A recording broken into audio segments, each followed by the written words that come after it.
dreaming? Are we dreaming?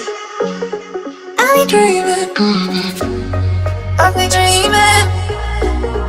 Are we dreaming? Subscribe to the channel for good content and press the bell icon so you never miss a video from Born Creator. भाई अभी चला रहा है आपकी 2018 Suzuki Hayabusa जो कि आप देख रहे हो आपके सामने। इसका भी एक अलग से व्लॉग आने वाला है जो कि आपको मिलेगा नेक्स्ट एक आधे दिन के अंदर। सो आज की जो हमारी वीडियो होने वाली है वो होने वाली है कावासाकी Z900 के अंदर। तो आप पूछेंगे कि भैया कावासाकी Z900 क्यों? तो भाई ने एक्चुअल में सबसे पहले खरीदी हार्ले डेविडसन स्ट्रीट 750। जिन्होंने नहीं एक्चुअल में वो वीडियो देखी तो उनको समझा रहा हूँ। उसके बाद भाई ने खरीदी आपकी बेनेली 600 आई एंड देन उसके बाद जब वो दोनों सुपर बाइक से परेशान हो गया तो फिर अब उसके बाद उसने भाई ने खरीदी ब्रांड न्यू कावासाकी की Z900 जिसकी डिलीवरी वीडियो हमने पूरी अपने चैनल के ऊपर भी डाली हुई है। सो अगर आप देखना चाहते हो तो ये ऊपर कार्ड आ रहा है, आप जाके देख सकते हो। काफ़ी सारे ऐसे बंदे होंगे जो कि कावासाकी की Z800 या Z900 लेने का सोच रहे हैं। तो यार वैसे तो कावासाकी एक बहुत ही अमेजिंग ब्रांड है। सबसे बेस्ट पार्ट आपको पार्ट्स इजीली अवेलेबल हो जाते हैं, सर्विस इजीली रहती है।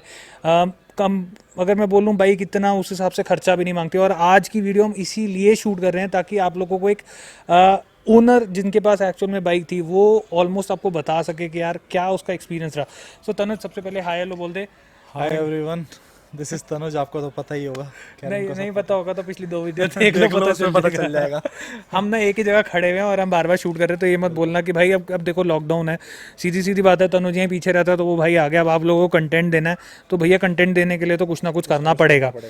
तो हम सोशल डिस्टेंसिंग मेंटेन करके चल रहे हैं, 2 से 3 फुट का गैप लेके चल रहे हैं। ऐसे हाथ रखा हुआ है तो ये भी आप देख लीजिए। सो तनुज सबसे पहली चीज़ Z900 कितने की पड़ी थी? नहीं Z900 मुझे जो पड़ी थी 8,60,000 रुपए की बाइक पड़ी थी वो मुझे। और उसमें फिर डिस्काउंट वगैरह करके उन्होंने मेरे को 10-15 हज़ार रुपये डिस्काउंट देके 8,40 कुछ की मुझे बाइक पड़ी थी। उसके बाद मैंने एग्जॉस्ट वगैरह अलग अब तो नई वाली Z900 बड़ी कत्ल आ गई है, देखा है? हाँ, खास करके जो S2 वाला उसका स्पीडोमीटर है वो तो अल्टीमेट है। वो तो अच्छा था। उस बाइक में मुझे एक ही चीज खलकती थी, उसका स्पीडोमीटर। और सही में अब जो चेंज कर दिया उन्होंने, अब वो बहुत चेंज कर दिया है। तो वो तो बिल्कुल ऑसम, उसकी बात अलग हो गई। अब वो तो लुक ही अलग हो गया। मार्केट में आई नहीं, मुझे नहीं पता, क्योंकि पहले जो बाइक्स ये 900 जो भी आई थी वो सब लेते गए। अब थोड़ा सा फ्लो नीचे आ रहा है आई थिंक। मतलब इतनी नई वाली नजर नहीं आती। अभी नई वाली किसी ने बुकिंग करवाई भी नहीं। लॉकडाउन आ गया तो उसकी वजह से भी रह गया। और फिर हो सकता है आगे मार्केट आए उसकी भी। नहीं आएगी तो सही आएगी। सो भाई अगर मैं आपको वैसे बता दूं तो तनुज ने काफ़ी सारी मॉडिफिकेशंस भी कराई थी उस बाइक के अंदर। सो तनुज अगर मैं कावासाकी की Z900 की एक्सपेंस की बात करूं कि मॉडिफिकेशंस में कितना खर्चा आ जाता है? मैंने उसमें कोई 2-2.5 लाख रुपए, 2.25 लाख रुपए लगवाए थे शायद। ओके। एग्जॉस्ट था 1,10,000 रुपए का। RNG का सारा सामान था उसमें।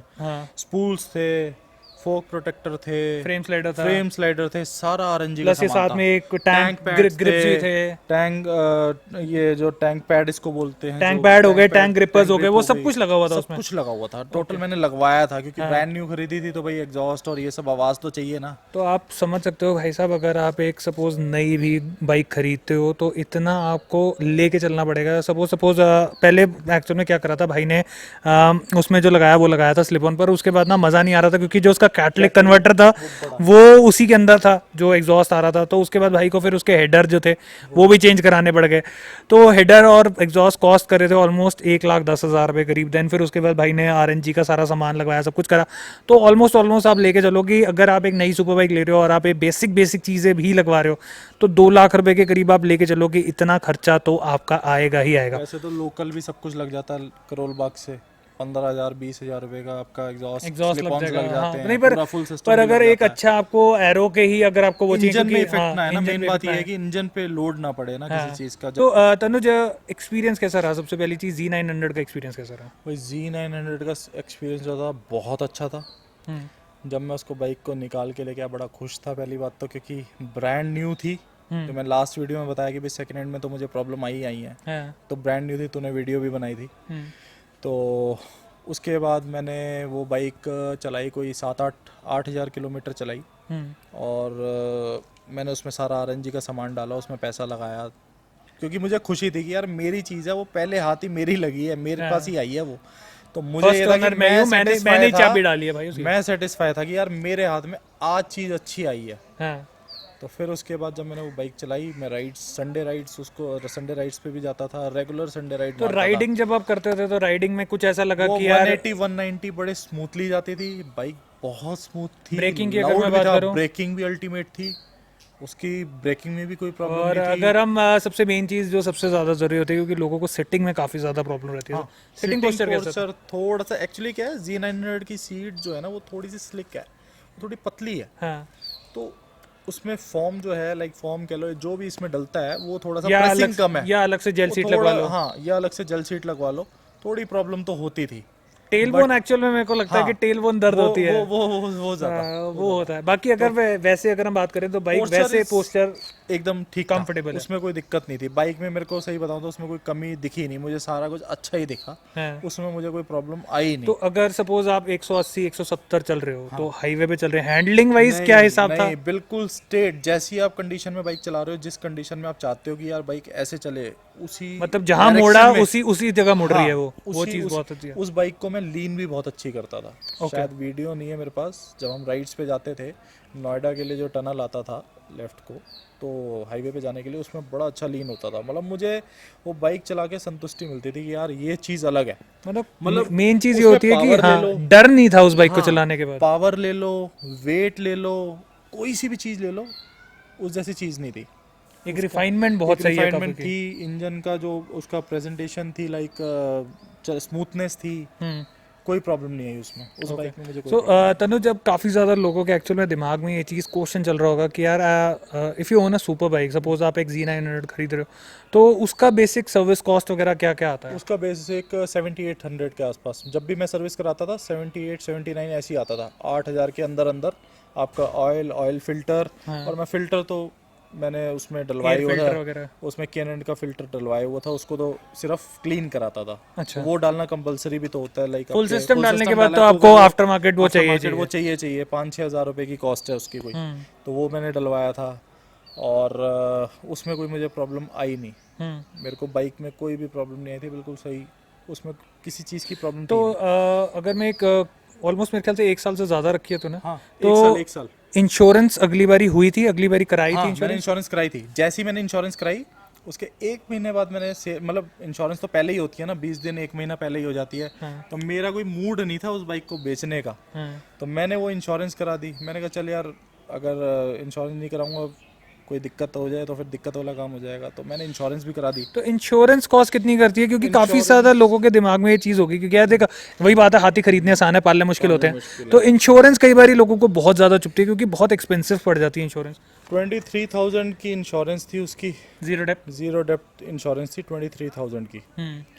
तो मगर एक उन्होंने मेरे साथ एक झोल करा था कावासाकी वालों ने। एक झोल ये करा था कि मेरी बाइक की जो भी कॉस्ट थी उससे कम की, उन्होंने आईडीवी वैल्यू जो थी वो बहुत कम लगा रखी, बहुत ज़्यादा गिरा रखी थी। रीज़न भी इसलिए क्योंकि उन्होंने मेरे को डिस्काउंट जो दिया था ना, वो डिस्काउंट के चक्कर में उन्होंने आईडीवी वैल्यू मेरी गिरा दी, वहाँ से वो कवर कर लिया, मुझे डिस्काउंट दे दिया। ऐसा हुआ था।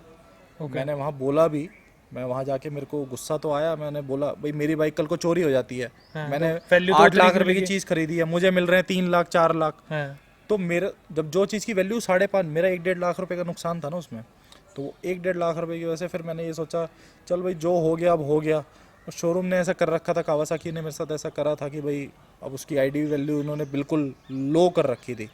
वो तो मेरे को बाद में पता चला, नहीं तो मुझे तो पता भी नहीं था, मेरे को बाद में मैं ऐसे ही पढ़ रहा था तब मुझे पता चला कि भाई ये तो आईडी वैल्यू तो कुछ लगाई नहीं हुई इन्होंने, कम करके लगा रखी थी। देखो भाई, ये एक तरीका है कंपनी वालों का एक्चुअल में डिस्काउंट देने का, कि यहाँ से ये चीज़ आप दिमाग में रखो, ये काफ़ी सही पॉइंट है। अगर मैं बोलूँ, ये चीज़ अगर आप रखते हैं तो आप भी शायद वो बचा सकते हैं, क्योंकि यार अगर सही महीने में, अगर सपोज पहले महीने या दूसरे महीने कहीं वो बाइक चोरी हो जाती या कुछ एक्सीडेंट हो जाता, मेजर डैमेज हो जाता, तो आपको उसके आधे पैसे भी नहीं मिल पाते, क्योंकि वो तो आईडीवी वैल्यू उतनी ज़्यादा डाउन थी। सो तनुज, अगर वैसे अगर सपोज एक ऑडियंस लेना चाहे या कुछ करे, तो कुछ ऐसा कोई ड्रॉबैक लगा उस बाइक के अंदर कि यार इस बाइक में ये एक ड्रॉबैक था? अगर सपोज सीट की तो बात हमने कर दी, वैसे अगर कुछ लगा कि नहीं, भगाने में कुछ ऐसा कहीं थोड़ा सा मिसिंग था या कुछ था, या कहीं ऐसा लगता है कि और पावर दी जा सकती थी?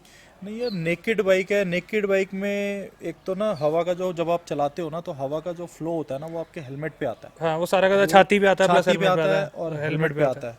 चाहे आपने गियर्स लेदर भी पहना हुआ है ना, तब भी आपको इफेक्ट नजर आएगा। हाँ। अगर आप एक फेयरिंग वाली बाइक लेते हो, उसके अंदर आपको फील नहीं होता, वो हवा साइडों से निकल जाती है और साइडों से ऐसे चल प्लस जाती साथ में है, आप इतने झुक गैप के में। भी चला रहे होते हैं और वो झुक के बिल्कुल चला रहा सामने हूँ तो चला वो रहे बिल्कुल हो। सामने चला रहा हूँ, तो उसमें हवा की मुझे प्रॉब्लम आती थी। मतलब बाइक में कोई प्रॉब्लम नहीं थी, हवा की आती थी। अब लोअर सेगमेंट से बंदा ऊपर जाता है ना धीरे धीरे, तो मेरे को वही होता, अब कमी तो लगती है। एक आप मर्सिडीज ले लो, BMW ले लो, ठीक बात है। कंपनी दोनों बहुत अच्छी है और फ़र्क आता है। तो कहीं ना कहीं मुझे ये भी चीज़ें नज़र आई वहाँ पर कि भाई मेरे को हवा का फ्लो लगता है, ये है वो है। नेकेड बाइक के अंदर तो ये Naked- होता है, वैसे naked बाइक के अंदर तो कोई बाइक के कमी अंदर नहीं। कोई फॉल्ट नहीं था, बहुत स्मूथनेस बाइक थी, अच्छी बाइक थी। सो भाई मेरे हिसाब से Z900 का इससे अच्छा आपको यूज़र एक्सपीरियंस नहीं मिलेगा कि यार भाई ने एक बार सब कुछ कवर कर दिया। लॉन्ग राइड्स पे भाई ने ये भी बता दिया कि एक्चुअल में सीट थोड़ी सी उसकी पतली है, तो उसकी वजह से आपको थोड़ी सी प्रॉब्लम आती है। एंड यार टेल बोन जब वो थोड़ी सी दर्द होती है, जब आप 100-125 किलोमीटर चला रहे हैं, तो वो जब आप उठेंगे तो वो टेल बोन दर्द करेगी। बाकी सर्विस कॉस्ट अबाउट 7,000-8,000 रुपीज़। और इंश्योरेंस भाई ने बता दी, इंश्योरेंस का पॉइंट बहुत ज़्यादा ज़रूरी होता है। बाकी कोई ऐसा है पूरे साल में कुछ ऐसा हुआ कि कोई पार्ट चेंज कराना पड़ा या कुछ हुआ? कुछ भी नहीं हुआ, क्योंकि यार मेरे हाथ की चलती बाइक थी ना, तो मैंने वो ब्रांड न्यू निकलवाई थी, तो मुझे तो भैया बहुत अच्छी लगी। मतलब मेरे को तो सेटिस्फाई था मैं पूरा, कि भाई मेरे को मेरे मनपसंद की चीज़ मिली और अच्छी मिली। सो यार अगर आप एक कावासाकी की बाइक लेने का सोचो, स्पेशली एक Z900, Z800 तो अब बंद हो गई, मोस्टली आपको पुरानी ही मिलेंगी, बट Z900 का नया फेसलिफ्ट जो है वो बहुत सुंदर है। प्लस साथ में जो उसके फ्रंट के दो DRLs आए हैं वो बहुत सुंदर हैं देखने में। और जो मीटर है H2 वाला वो तो बिल्कुल ही अल्टीमेट है। तो अगर आप एक यूज्ड भी लेने का सोचते हो तो मेरे हिसाब से it's a very beautiful bike, बहुत अच्छी है चलने में, रिफाइनमेंट बहुत अच्छी है। इवन तुम्हारा भाई भी एक निंजा 1000 खरीदने की सोच रहा है, तो अगर आप लेना चाहते हो तो भाई की तरफ से पूरी तरह से 100% वो है कि यार आप आंख बंद करके कावासाकी की Z900 पे चले जाओ।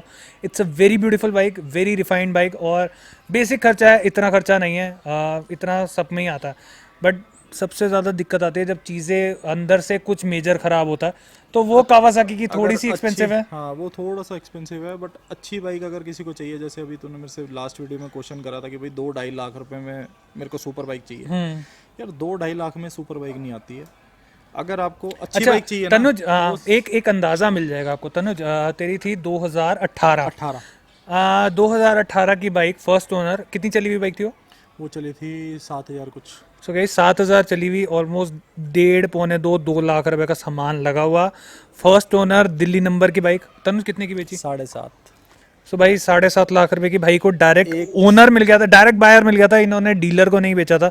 सो आपको एक मोटा मोटा अंदाजा मिल गया। तो भाई एक चीज़ तनुज, एक चीज़ दिमाग में हो रही है, लोगों के दिमाग में एक चीज़ होती है भाई Z900 की एवरेज कितनी है? एवरेज यार वही 15-16 की एवरेज है उसकी, तो अच्छा, बस 15-16 की एवरेज है यार। फिर स्पोर्ट्स बाइक भी तो है ना, आपको साउंड मिल रहा है, सब कुछ मिल रहा है, एवरेज तो इतनी होगी। जब 900 सीसी का इंजन एक बाइक में है ना, हाँ तो यार तुझे पता है गाड़ी भी कितनी एवरेज दे देती है। ठीक बात है, 125 bhp भी है वो, 125 bhp भी है, तो भाई तो एवरेज एवरेज अच्छी थी, उस हिसाब से एवरेज अच्छी थी। 15-17 मेरे हिसाब से अगर आप थोड़ा ढंग से भी चला लो तो ऑलमोस्ट 18 से 20 तक की भी एवरेज दे देती है। बट भाई का जैसे फुल सिस्टम भी लगा हुआ था, देन फिर उसके बाद आफ्टर मार्केट है वो फिल्टर भी लगा हुआ था। हो सकता है पावर कमांडर जैसे मोहित ने बजाज EFI वगैरह लगा रखा है, मंगवाने का सोचा था, बट मैंने तो उसकी वजह से एवरेज थोड़ी सी बढ़ जाती है, क्योंकि वो फ्यूल आप उस हिसाब से ट्यूनिंग कर लेते हो। मैपिंग हो हाँ, तो वो मैपिंग की वजह से शायद एवरेज बढ़ जाती है। क्योंकि मोहित ने मेरे को ये चीज़ बताई है कि भाई उसकी ऑलमोस्ट हाईवे पे 25 तक की भी एवरेज हायाबूसा ने दे रखी है। तो अब ये चीज़ लेके चलो पर उस चीज़ के लिए फिर पैसा भी उतना फूकना है। बूसा पे मैं बूसा को मैं लेके गया था शिमला, मेरे फ्रेंड की बूसा थी, हाँ। तो मैं वहाँ लेके गया, तो वो फुल टैंक था। मैंने चंडीगढ़ बाइक पकड़ी थी उससे, वो गाड़ी में चला गया था और मेरा बाइक चलाने का मन था। मैंने कहा चल मैं बूसा भी चला लेता हूँ, एक बार बूसा चला के देखता हूँ। तो मैं बूसा चलाई मैंने, तो उस मोहित का जो टैंक था वो फुल था और मेरा भी फुल था। जब तक हम मतलब पहाड़ों पे तक पहुँचे तब तक मैं देख रहा हूँ उसने तो पेट्रोल ही नहीं डलवाया, वो तो वहाँ पर बैठा अपना होटल में और मैं वहाँ पर फ्यूलिंग करवा रहा हूँ। मैंने कहा यार तेरी एवरेज और मेरी, वो उसने फिर यही बताया कि भाई मेरे पास बजाज EFI लगाया और ये सब चीजें जो लगाया हुआ बजाज की वजह से उसका जो मैपिंग का चक्कर है वो वही मेरे कह रहा वो तू गियर शिफ्टिंग भी ज्यादा कर रहा होगा। हाँ। तो ये भी होता है, बट मेरे को नहीं लगता गियर शिफ्टिंग हो सकता है, मे बी गियर इतना मेजर फर्क नहीं आता, इतना फर्क नहीं बट आएगा। वो बजाज की वजह से तो वो कहीं बोल ना रहा है। कहीं कुछ ना कुछ तो होगा। पावर पूरी है इसकी सर्विस इसकी वजह से वो कितनी आ रही है ये हम नहीं बताएंगे, ये अभी हम नहीं बताएंगे, ये हम अगली वीडियो में कवर करेंगे। क्योंकि जब हम इस बाइक की वीडियो के बारे में बताएंगे तभी आपको एक्चुअल में पता चलेगा ना कि यार क्या है। सो आज की वीडियो यहीं एंड करते हैं क्योंकि वीडियो ज़्यादा लंबी हो जाएगी तो ना दिखाने में इसको मज़ा आएगा ना आपको देखने में मज़ा आएगा। बिल्कुल सही बात है। तो वीडियो भी ज़्यादा छोटी हो तो ज़्यादा अच्छी लगेगी। तो अब बात ही आती है इसकी। तो नेक्स्ट वीडियो शुरू करते हैं। सो आज की वीडियो के टाइम आई होप आपको वीडियो पसंद आई तो लाइक करें, शेयर करें और चैनल पर नया तो सब्सक्राइब जरूर करें। Take care, God bless, bye bye.